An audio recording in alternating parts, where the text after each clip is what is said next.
We're here today with Vlad. Vlad, thank you very much for joining us. Maybe even just before we get started, can you please give a quick introduction to yourself and the company that you run? That'd be great to start off with, I think. So first of all, Jeremy, thank you very much for having me here. Thank you. I like the view behind you. It looks great in Sydney there. I'm Vladimir Ribakov. I'm the owner of the, I would love to say popular trading blog, VladimirRibakov.com, and the Trading Academy, Traders Academy Club. That's my two main projects, my flagships, you would say. Nowadays, I'm 37 years old. Same as me. Nearby. Yep, here we go. 83 rules. 84. Okay. That's and I live nearby Toronto in Canada. That's pretty much it. Very nice. And how did you end up in Canada? Where were you born? And how did you end up in Canada? Thanks to my wife. I was born in Belarus. And after the Chernobyl disaster with all this nuclear effects, we moved to Israel. Spent there most of my life, and then we ended up in Canada. Thanks to my wife, I always wanted to move to Europe. Yeah. Something like Czech Republic, these kind of things. But she decided, no, let's do it in Canada. So, okay. Let's do it in Canada. Yeah. Well, we say happy wife, happy life, right? Wherever they want to go, that's where we go. Well, to be honest, I like it here. I wasn't sure how it will be, but I love it. It's a great country, no doubts. Very nice. So let's take it straight to trading. Why not? How did you first get into trading? What was that like for you? I've got a note here that you might have initially borrowed $10,000 to trade the markets. True story. It's funny. It was a long time ago, but I remember that it was like it happened recently. This is the hard feeling of all that I would say the traumas in your life. You don't really forget. It goes with you. For me, it's funny. It's $10,000 only, but back then it was like a trauma because it's not my money. It's my parents' money. I'll get back to that. I started completely by mistake. I was doing multi-level marketing. How different it is, right? And one of the guys there introduced me to Forex when it was just the very, very beginning, when you still used to call dial your broker to get a quote. And yeah. Which year was that? It was 2005, 6, somewhere end of 2005, towards 2006. Yeah. Sure. And that's where I started my journey. I attended the first seminar, the first live seminar they did hold back then, and I fell in love. My brain was always look for alternatives, ways to make money. So for me, it was whoa. It looks so simple. You press a buy, you press a sell, you make money. So if only it was that easy. Yep. I did fall in love with that pretty quickly, but you know what? Maybe it's good. So that's how my way started. My journey started. Very nice. And since then, have you always been trading? Since then, did you do other businesses on the side, or did you just go straight into full-time trading, and that's been your jam for the last almost 20 years? Yeah, it's 15 years now. No, I do run my business, my online business. There was a period when I left. I was working for a short period for a private hedge fund capital. Nostro trading. They were trading the in-house money. And when I left, it was the time for me to build myself. Pretty quickly, I found that trading is, it's a very lonely business. And I'm very social.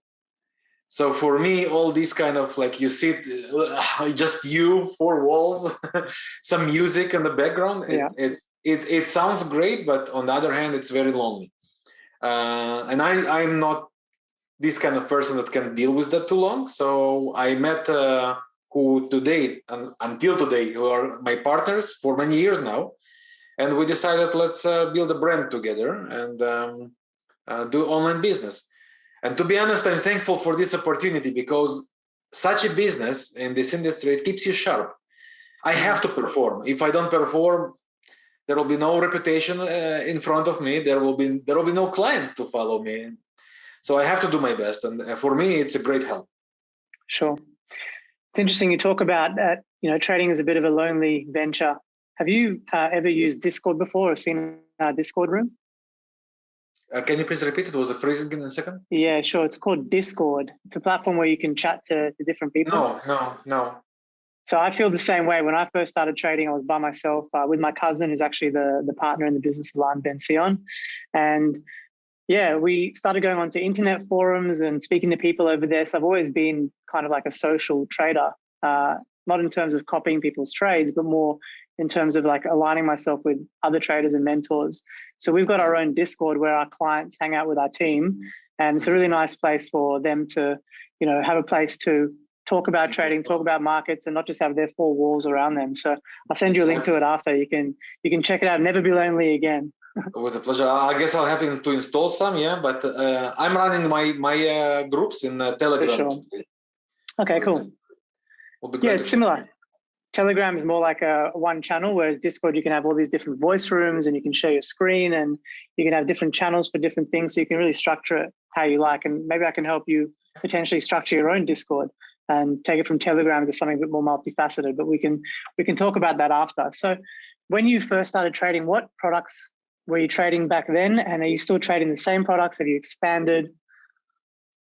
Well, I started only Forex because it was like, that's what they introduced. So I say, okay, if the mentor or the presenter, that's what they do, I have to do the same. It was kind of weird decision maybe, but I was, it still is my main market, but I did also expand a little bit to the left and right. I do indices, I do cryptos nowadays. It's a hot subject, I guess. Here and there, I invest in stocks. Almost never trade stocks. More like into be involved in for some run. It could be a few months. It could be over a year, but it's not like a short-term journey for me most of the times. And but Forex is still the main part. Yeah, I love it. Sure. It sounds similar to myself as well. I'm a Forex trader, stocks, cryptos at the moment as well. And yeah, it's interesting trying to balance all the different markets. In one sense, it's like you're looking at charts, looking at candles across all them. But at the same time, there's a lot of fundamental, especially in crypto land, that you've got to like keep abreast of and understand the new technologies coming out and get into staking and all these different things. So it's fascinating to see where that world's going. With your crypto trading, are you just mainly trading charts? Or are you also actually actively getting involved in understanding how the space works? Have you worked out some of the DeFi platforms, doing anything on decentralized trading side of things? Unfortunately, I am way behind with understanding how things work behind the scenes. I do mainly based on technical analysis. I myself am a financial technician.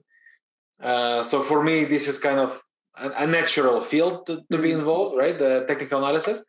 But the cryptos I'm invested with, I'm just carry on. It's just buy and hold, or hodl. You'll say hodl, as I say. So maybe after you can interview me on your channel and we can talk about crypto, and I can tell you some of the stuff that I've seen, that we've seen, because we have a lot of fun in that space as well. And we offer more cryptos. Than happy to learn, to be honest. Amazing. We offer cryptos through our platform, but at the same time, it's more of a CFD. And to me, anyway, the swap rates are too high based on what's out there in terms of liquidity offerings. So we're trying to work out our own product that we can go to market with that's a bit more easier for clients to trade in terms of the costs involved. But what's happening on some of these exchanges out there is pretty incredible. It's almost like there's so much money that financial hackers, let's call them that, are coming up with all these different concepts where you have like real world things like margin and liquidity and staking that are now being done in decentralized fashion. So I'd love to talk with you about that one stage, but I won't derail the conversation. And if you think about it, this market is still kind of, I would say, in diapers. I mean, it's many years already, but I mean, if you look around, how many people or how many pension programs or saving programs really involved in any sort of cryptos? None. And just the imagination of how far can that go, it's like, whoa, it's mind blowing. Yeah. And there's like the trading aspect, but there's also the technology advancements that are happening inside there as well. And we saw in 2017, all these different projects started coming out, promising the world. A lot of them disappeared, probably ran off with the money that they raised. But yeah, these days, a lot of the ones that actually stuck it through have become proper decentralized organizations and platforms. And now they're doing options trading on decentralized exchanges as well with crypto. So it's really getting fleshed out. But I agree that we're early, but there's still these big hype cycles that happen. And I think we're getting close to the top.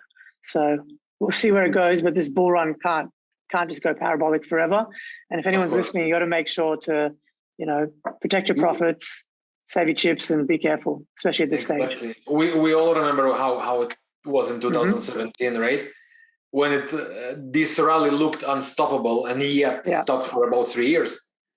So with this market, it's everything can happen. Yeah, I agree with you. I remember in 2017, my uncle called me. We call him the Rubin indicator. I hope he's not watching, but he called me up late 2017. He's like, Jeremy, I have to buy Ripple.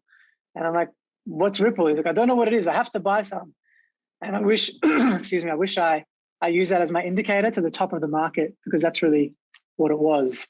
So now we analyze Uncle Rubin now to see where he's at in his mentality with it. And yeah, it's pretty interesting. Awesome. So I was going to ask, when you first got into trading, what was it like, the learning curve, I guess, in terms of how long did it take you to start to become consistently profitable is my first question, and I'll follow up with another one after. Well, unfortunately, maybe fortunately, but unfortunately for me, I belong to a category of people who are self-educated in almost everything in life. I must understand the logic behind the things I do. If I don't understand the logic, I simply unable to do nothing. Sure. I have to understand the logic in everything in life. So for me, it was the same with trading. I could all this mentorship program and like nowadays clubs and blogs and channels. It was not available back then. So it was a great literature. You were reading books and trying to implement seminars, a lot of live events. So I was going there, learning, and then doing all my mistakes, trying to figure out what and how. My advantage was always that I'm good with numbers and charts. Somehow I see them a bit differently than most people. At least that's what my clients tell me. Like, Vlad, you see the charts a way that a normal person can. I don't know if it's true, but that's what they say. Maybe you're like Neo in the Matrix and you see code that's tripping down. I don't know. I see a chart, for me, like something popping up there. It's like a story. And I understand it. I don't know why, but luckily that's the case. And I was doing all the back and forth with trying things out, mainly trying and track recording, something that most traders fail to do. Lazy, no time, whatever. But if you don't track record, you have no idea what's going to work best for you. No way. It's as simple as that. You mentioned that you look at price as a story. I'm interested to hear what kind of narrative is playing in your head when you're seeing that story play out. Is it kind of like a graph of human emotion and human sentiment throughout price? Or are you seeing it more like, I'd love to hear, what does that story look like in your head? That's pretty much like you said. I look at the charts and understand basically where are the bears and where are the bulls and what level they are likely to protect. My trading style is based on levels with some divergence techniques, but I first of all identify important level. And for me, the ability to look at the chart, it has to be there. It has to, like, you look at the chart, it has to look back at you and tell you the story. That's important levels. Look for price action there. If a level is respected, you have a good opportunity. Very cool. It sounds like we have a similar approach. Have you ever heard of an indicator called VPVR, which is kind of like showing the volume at price? It shows volume horizontally, and you can see the levels over there. Do you use that? No. I found a great reliability on previous swing highs and lows. Sure. A lot of the volume is building up around such levels. So kind of shows the same thing. So many amazing indicators you can use, but the bottom line, indicators' job is to indicate. Sure. The price has to be the one that dictates, right? So yeah. Do you use TradingView maybe? Believe it or not, I'm still the old-fashioned. I'm a trader 4. Okay. I analyze there, but we work with TradingView. Yeah, my guys also upload there some daily stuff. So yeah, it's great. So I'm going to make a note, but I'd love to show you on TradingView. Maybe if you were to draw your support and resistance lines in your areas of liquidity, and then I'll check on the VPVR. I think you'll find it very interesting how it shows very strong correlation to those levels.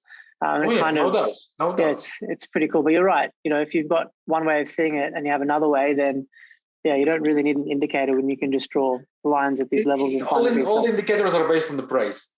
So likely that different indicators will show the same thing in many of the market cases, right? So yeah, again, indicators are amazing. I myself like some indicators. I create indicators also, but cool. At the end of the day, it's all about the price. So you do a bit of coding as well? No, I'm the brand. Okay, you come up with the indicators and you give it to someone else to code. I'm the entrepreneur, not the coder. No. Very nice. Same here. Same here. So what about, this is kind of a follow-up question is, when you trade and you become a professional trader and you're getting consistent, what's it like? Have you ever dealt with a really long or bad string of losses? What was that like for you, and how do you deal with that? How do you come out of that the other side? Oh, so first of all, the answer is 100% yes. And whoever says there for real traders there are no losses, completely lies. It's not true. Sure. Everything in life comes with great periods and bad periods. Trading is no different. At the beginning, it's hard. And it's not like it's getting easier, but you learn to deal with that. It's like a bad day at work. It's like some argument with your boss or with your colleagues or with family members. Just a bad day in the office. Nothing that you feel all these emotions. Nothing gonna change it. Yeah. So at some point you come to the understanding that it's part of the business. It's a bad day. The earlier you understand it, the earlier you're able to cut it, and tomorrow it's a new day or a new week or a new month. It doesn't matter. Everybody, including myself, going through periods, and it's a part of the game. And the sooner a trader is able to accept it and understand it, the sooner you will see better, like successful trading. Sure. So I agree. You kind of got to look at trading as a business that has ups and downs, and you can kind of take the emotion out of it. It's my business that, you have to accept losses and a string of losses potentially as well. What about how, for you, you've been doing this for a long time, and I'm assuming that you don't change your strategy up too much. You're locked in with your approach. Sounds like when someone's first starting to trade, they kind of aren't so sure yet if their strategy is going the right way. And then they get a string of losses. And we find that a lot of traders, and I found this in myself when I first started trading, it's like, okay, this worked for a couple of months. Now it's not. I've got to change something, or I've got to switch up to a new strategy. End up like strategy hopping. So at what point if you're a new trader, at what point do you think that you have to throw your strategy in the bin or change something versus sticking it out and just believing in it? Like, when do you get that conviction that what you've got works consistently? That's a great question, to be honest. If you don't mind, I'll split the answer to Go for it. A few parts. First of all, I believe that there should be technique for analyzing the chart. There should be techniques for entries, strategies, and like the analyzing part for me is like tactics, right? It's like you prepare a tactic, and then you choose the strategy, how you're going to work with that, and then also the management. So that's three different parts. And that's for me, each of these parts has to be mastered to some point where you feel successful with. And what is this point? So unfortunately, as you said, most people simply give up quickly. 10 winners, 10 losses, they see they make no money and giving up. We're done. Yeah. The funny part is that you can categorize strategies into very, very narrow group. Trend strategies, reversal strategies, ranging strategies, or short-term and long-term strategies. eventually they will all be somehow the same. One would use one indicator, one would use other indicator, one would be price based, but indicators are basically coming out of the price. That's a mathematical formula that shows some formula, and boom, you have the number. They're usually lagging because they're looking at past price, right? Indeed, a price is here and now, but real buyers, real sellers. So eventually it all will meet. The strategy, from my point of view, have to make sense to a trader. That has to be at a point where you feel, again, it's just my point of view, the logic.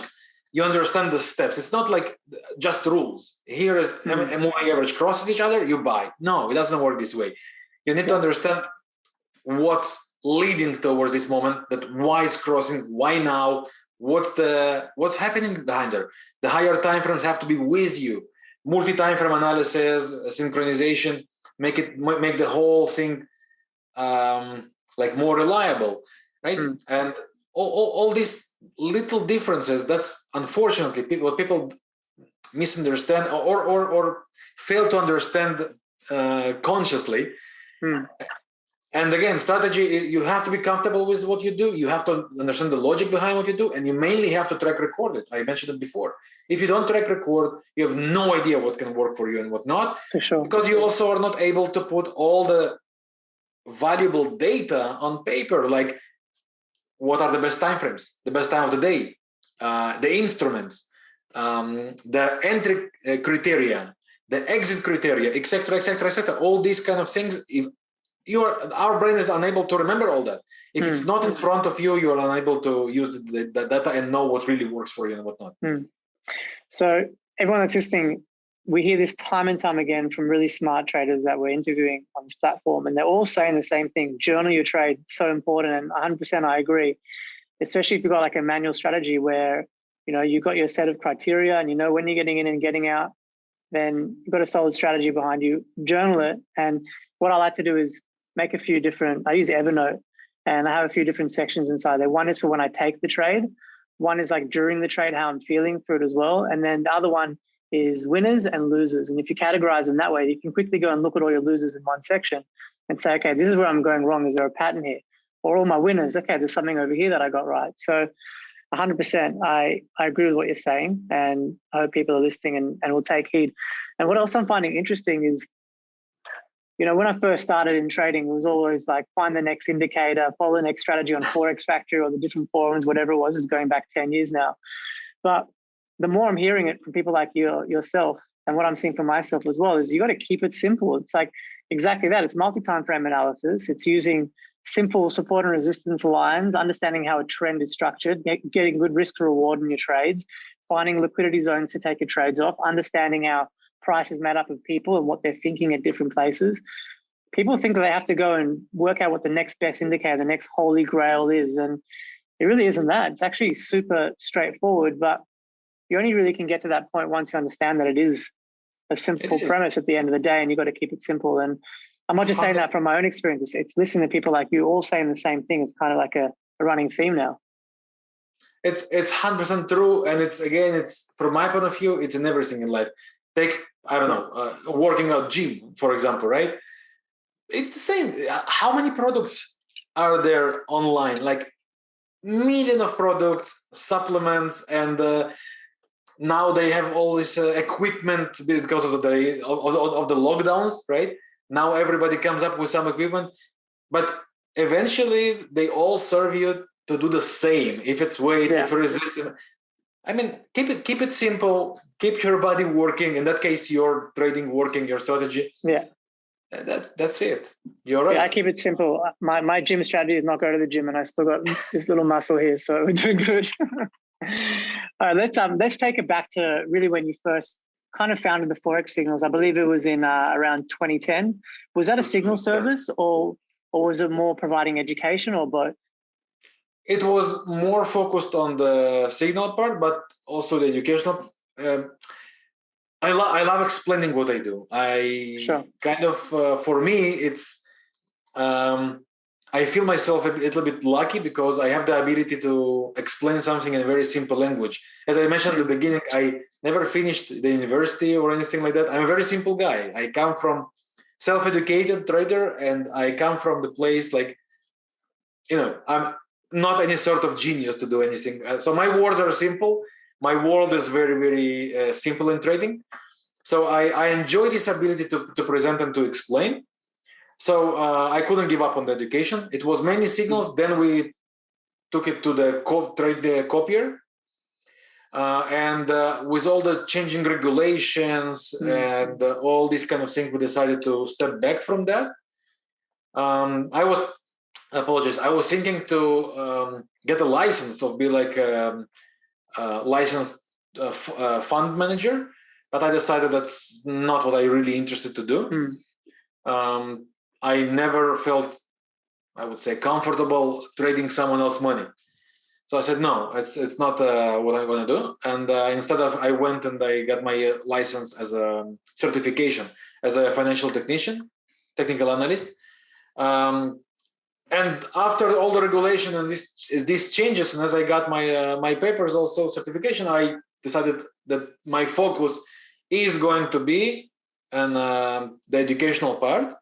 Sure. And that's what we do in Traders Academy Club. I present on daily basis my trading ideas, and I explain real time why.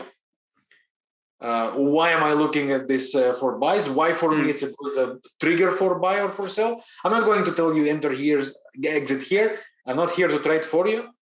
But I definitely am interested in explaining the reasons for me, why it's a buy, why it is a sell. Very cool. So with us, our clients are always asking us, do you have any signals or people that I can copy?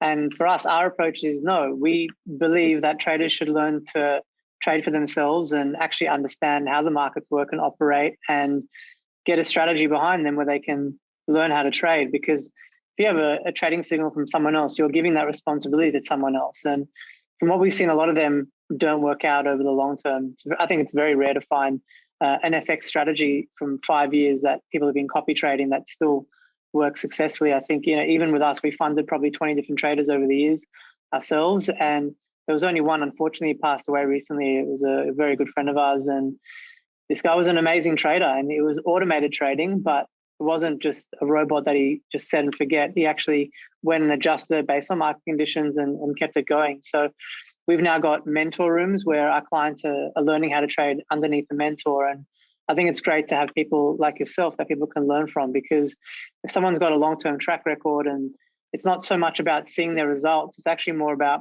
going into a transparent room where they can listen and hear from other traders that are trading under them and get a feel for what's going on inside that mentor room and how people have learned how to trade inside them, that it's working for them. That's where you can really get to choose what kind of mentor to go with. So these days there's no signals, it sounds like, and it's more on the education side of things. Do you think that trading signals is a thing and it's something that traders should look at as a way of making money? No.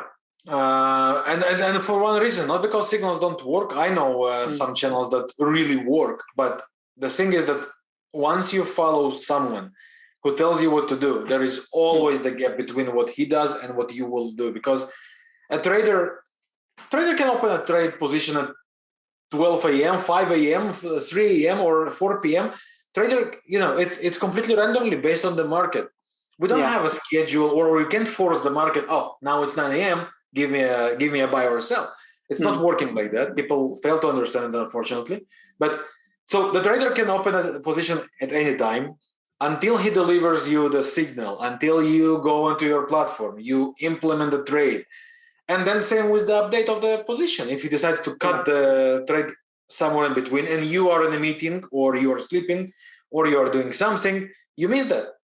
So there is always, and there will always be a difference between the signal provider and the client. So is that a reliable way to really make an income for long term? No. It could be good for some period, definitely. But is it something to rely on for future? Sure. No. And how about copy trading, where you actually give them your account details and they copy straight into your account? Do you think that's a good way of making money? Again, I don't know exactly how many, but more than 10 the channels that provided. None deliver the same results like the provider for the same reason. There is a spread difference. There is some other technologies. There is a markup that many brokers do. So the signal provider pays 1 pip, but you with the markup would pay 6 pip because the broker has to, with the copier, they have to profit with that, etc., etc., etc. There are so many different things. The results would never be the same. They will always vary. And here comes also the psychological part. Most people, what they do is they see a good period, they increase the risk. The following is the bad period. They lose more than they did, and then they think that it doesn't work. That's not true. It works, but the risk management keep changing. Exactly. It's so I think what we're really speaking to over here for the last 10 minutes is that traders need to take responsibility over their trading and not just hand it over to someone else. If you want to do this and you came into it for the love of trading, then become a trader. Find a mentor that can nurture you and help you out, and see if you can make it long term and take it seriously. Exactly. If you want to become a trader, you need to trade. It's not like you need to give your money to someone to trade and you want to become a trader. No, that's different things. So let's switch it up a bit. There was a video with someone, Tal Abraham, from memory, where you mentioned that you wanted to bring honesty to the Forex community, kind of like highlighting scammers and fake gurus. Can you tell us a bit about that? Is that your mission a bit to change how the Forex market's perceived? Well, yes and no. Yes, because that's, for me, transparency is the leading factor in the business. That's why we are in this industry, kind of one of a kind, because we are here for over a decade now. While most companies and traders, you see them here and like for a few months, 2 years, 3 years, and they are gone.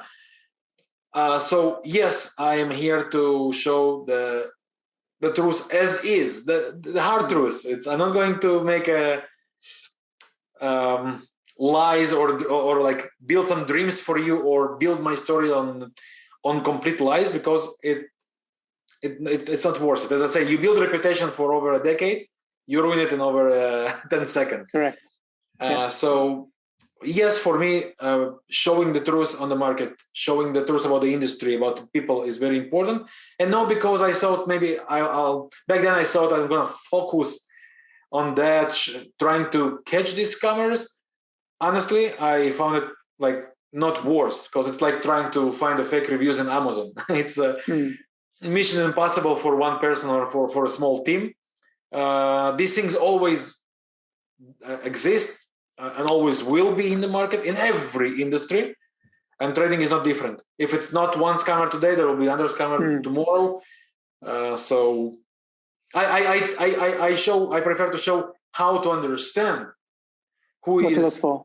Yes, who is legit to follow and who is not, rather than try to catch the next name.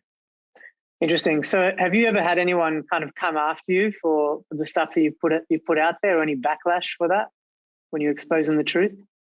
No, to be honest, I never experienced anything like that. No. Maybe you're not pushing hard enough then. Probably. I think we're in a similar boat. We've both been around for 10 years, got a great reputation out there. People know what we're about, and we're also, we're also highlighting in the industry some of the issues that are happening out there, and dishonesty with other brokers.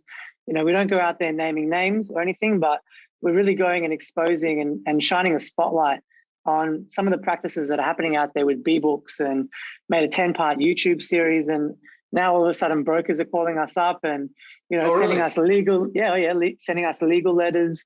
And they don't like it. And it's interesting because they won't come, they talk about how good their B-books are, but they're not actually coming and putting their names in front of it. An anonymous article came out on LinkedIn the other day saying, stop poking fun at our B-books, please. Like, we need it to make money, kind of thing. But written by an anonymous person. Like, if you really believe in this stuff, put your face behind it. So no one's really going out there with this angle. And we feel kind of like you, that it's our mission to expose the truth, what's happening out there.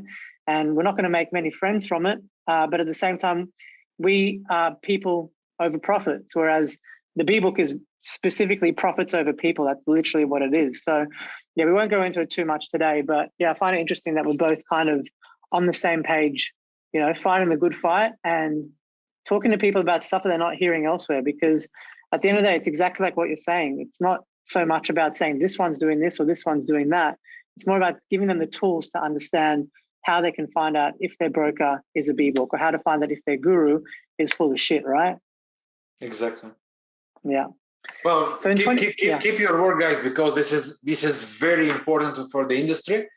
Many of my colleagues, by the way, when we started the business, they told us like, no, Vlad, that's not how you're gonna make money in the business. And I said, look, if I would be after only making money in the business, exactly, maybe my marketing and my everything would be different. But for me, as I said at the beginning, my club also sharpen myself. I have to perform. Mm-hmm. I have to be in my best shape. If I don't, so true. Exactly, I can't exist if I'm not performing well. If I'm not keeping my transparency as is, who am I? I can't 100%. I can't stay here in the business. So for me, I benefit from this more than everybody can imagine. So. It's interesting. So we're exactly the same. When we first started, and still even to today, other brokers, when we go and meet them in industry events, they laugh at us like, "Why aren't you running a B-book? You're missing out on so much profits." And in our mind, we're like, at the beginning, we kind of felt the heat. We're like, well, maybe these guys are right. Maybe we're missing something, but we stuck to our guns. And exactly like what you're saying, it forced us to innovate and come up with different things like the Discord, where our clients can hang out with us, or mentor rooms, which actually helps clients, to give them a better chance to become a profitable trader, or giving automated trade receipts where our clients can see all the details behind their trades. And we're constantly thinking down that line. And especially on the liquidity front, having a triple prime broker set up where we have 25 different tier one banks and non-banks pricing in, we now understand liquidity and how to structure that, where we're getting messages from other brokers saying, how come your spreads are so good? And then we're also getting brokers coming to us saying, how are you offering commission-free trading? How are you making money elsewhere? And to us, it's really simple. We understand liquidity, we understand pricing. And for us, we don't have to go and make as much as they are to run a profitable business. We don't need to, make 4 times as much as what we could be making by running a B-book. So that innovation has allowed us to really grow, just like you guys have. And we're thinking in a completely different space. So I love it. I feel like we're different to everyone else, and I'm sure you feel the same way. And yeah, I think it's a great place to be. So Vlad, in 2017, you launched the Traders Academy Club. Did I say that correctly? How does that work? What can you tell us about that? So I think we mentioned it before. That was the switch. It was during all the regulation period and et cetera, we switched to the main focus on education. And what we do in the academy is I run live sessions. It's me and another trader we have in the club, Jordan. So we run our live sessions on a daily basis. I do it in a US session. During the US session, he does it in European session. And then we basically have a trading report where we expose all the instruments we follow and the directions, basically full analysis. And why are we bullish here? Why are we selling here? Why are we looking here to be in a bearish direction? And then on our Telegram channels, we are following up. So because the market, if it requires an update, there has to be an update. So that's where we run the updates on the Telegram channel.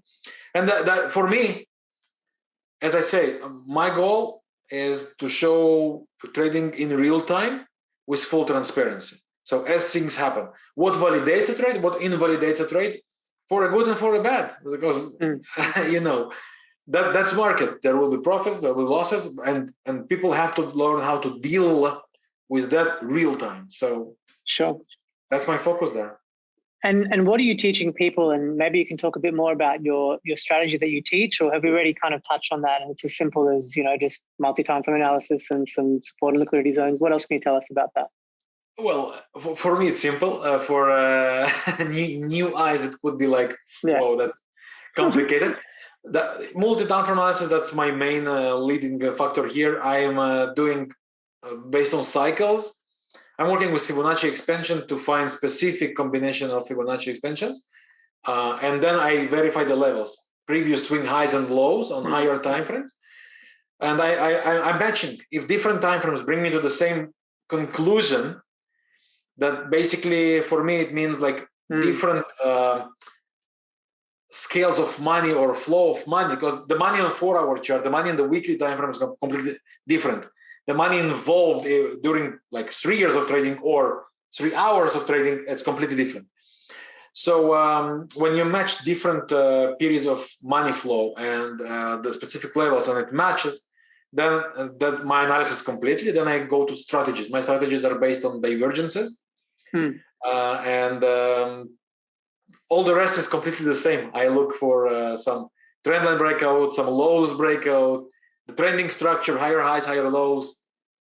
That's pretty much it.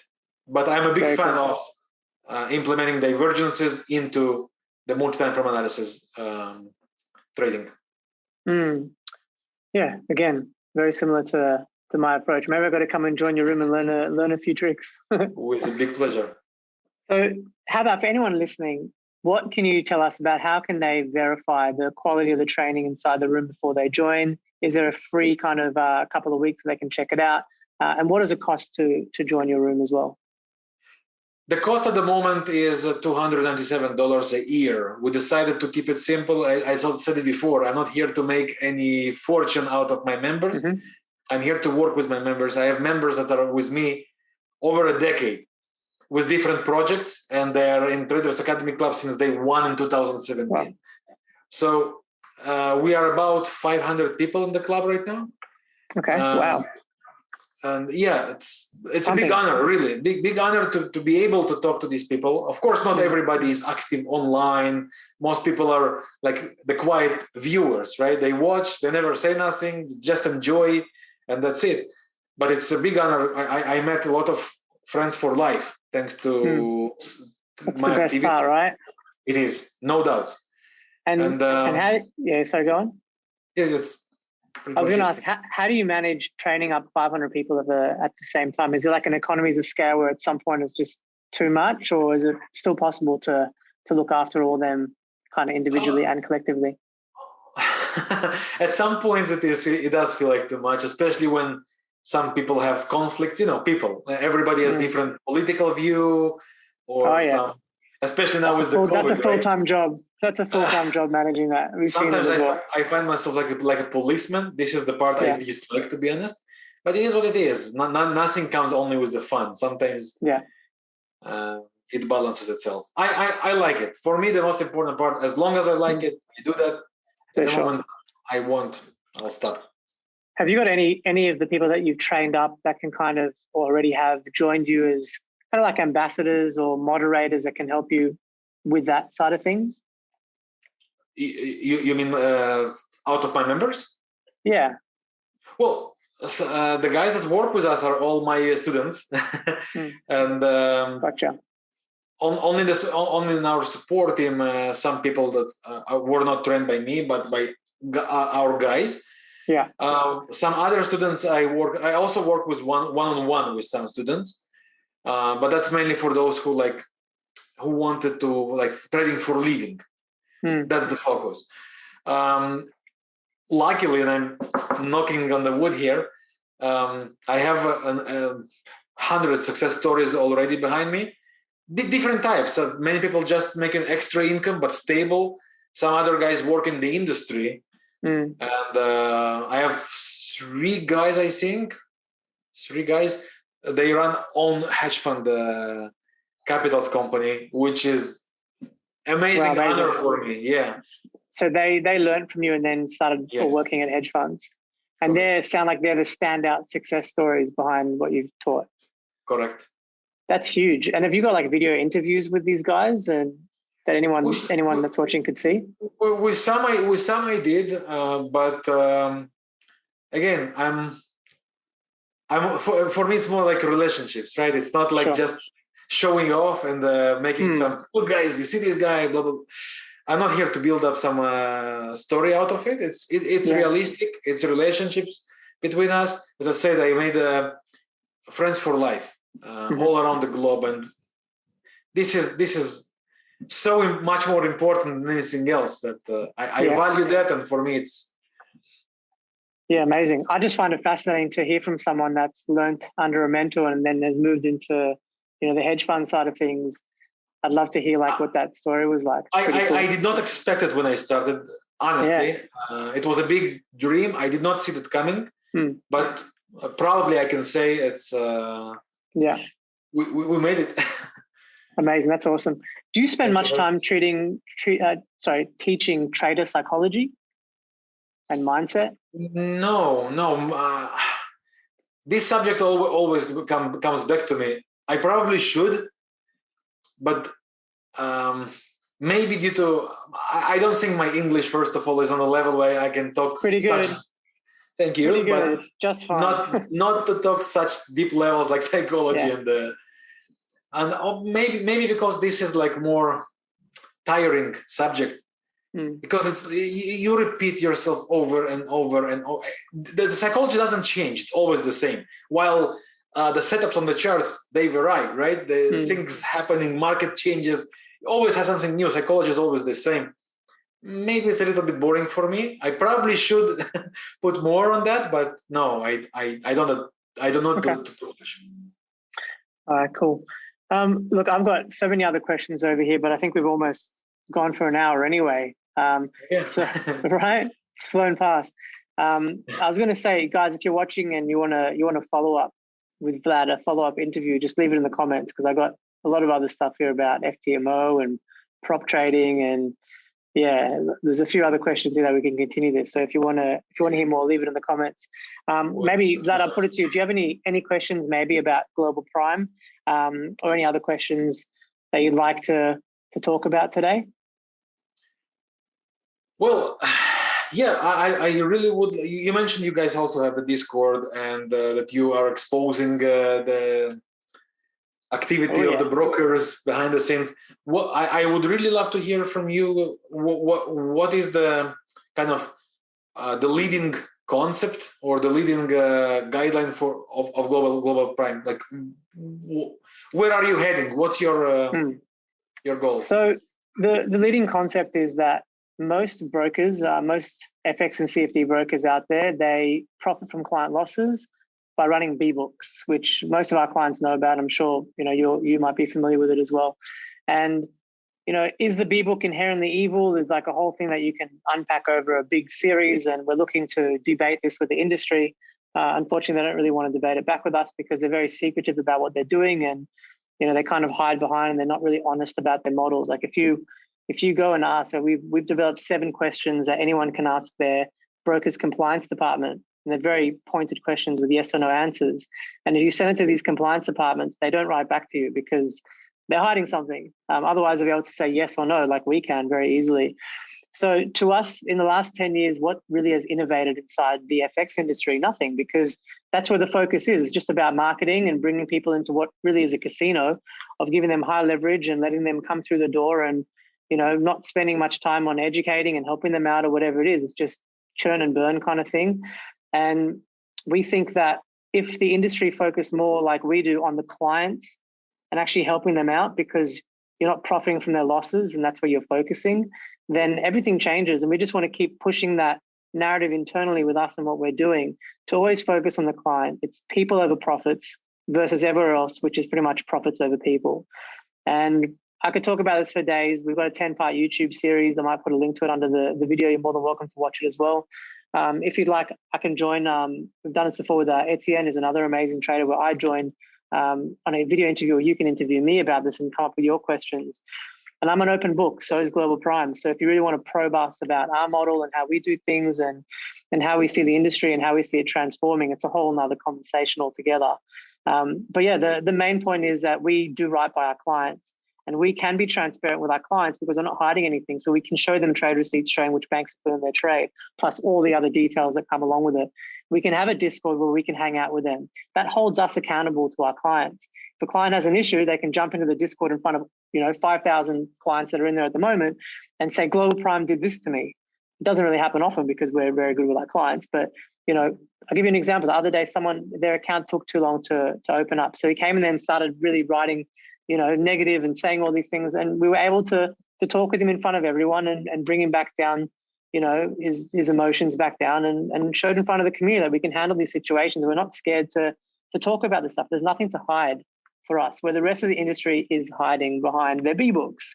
And yeah, they're pissed off. That's brilliant. They don't like it. Yeah. Well, hats off, guys. I wish I Yeah. had a hat now, but hats off. Really, the industry needs more of that. Yeah. You could agree. Well done. Really, nothing much to say. And yeah, we will be in touch. It's definitely interesting from my point of view to hear more about that. We will be in touch about it. Yeah. Okay, amazing. And, for us, we like to align ourselves with people like yourself that also breathe transparency and breathe, this aversion to the murky waters of finance. And that's really what it's all about. It's relationship, right? And I feel like, Exactly. we haven't actually spoken before this call, but now we know each other, and I feel like I've gotten to know you a bit better, and we'll be in touch, and I'm sure we'll be good friends going forward, and we can have some more fun together. It was a big honor, Jeremy. Thank you very much. Amazing. Vlad, thank you so much for your time. I really appreciate it. Stick around. I'm going to stop the recording now. But yeah, like I said, guys, in the comments, if you want to follow up, please leave a comment and we'll make it happen. Please like, share, subscribe the video, follow Vlad, check his stuff out as well. It sounds like he does amazing stuff. Vlad, I'll leave it to you to close it. Thank you.